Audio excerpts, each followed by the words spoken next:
नमस्कार, मैं मोहम्मद इरशाद। आप देख रहे हैं द अनवील इंडिया। बिहार की सियासत में एक नया मोड़। एनडीए में मिली इज्जत तो 7 नहीं तो 156 सीटों पर अकेले लड़ेंगे चुनाव। जी हां, ये ऐलान किसी और का नहीं बल्कि यूपी सरकार के मंत्री और सुभाषपा प्रमुख ओम प्रकाश राजभर का है।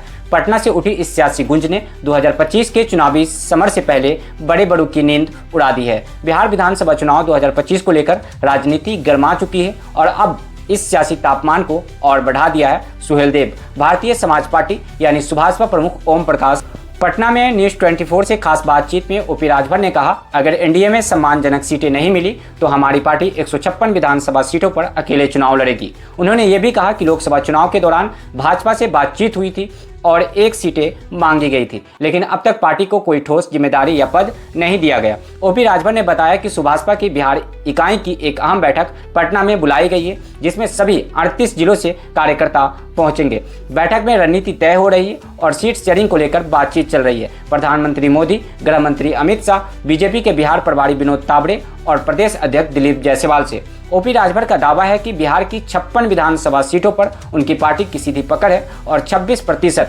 अति पिछड़ा वर्ग को अभी तक राजनीति में उचित भागीदारी नहीं मिली है। वर्ग अब सियासी फैसले ले। बिहार की सियासत अब करवट लेने लगी है। एनडीए में सम्मान नहीं मिला तो सुभाषपा अकेले अपने दम पर मैदान में उतरेगी। ये कोई धमकी नहीं, ये है ओपी राजभर का ऐलान।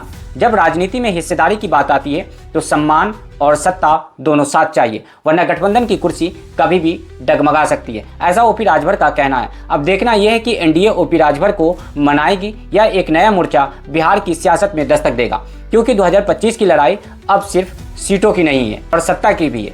यह वीडियो कैसी लगी कमेंट बॉक्स में अपनी राय जरूर दें।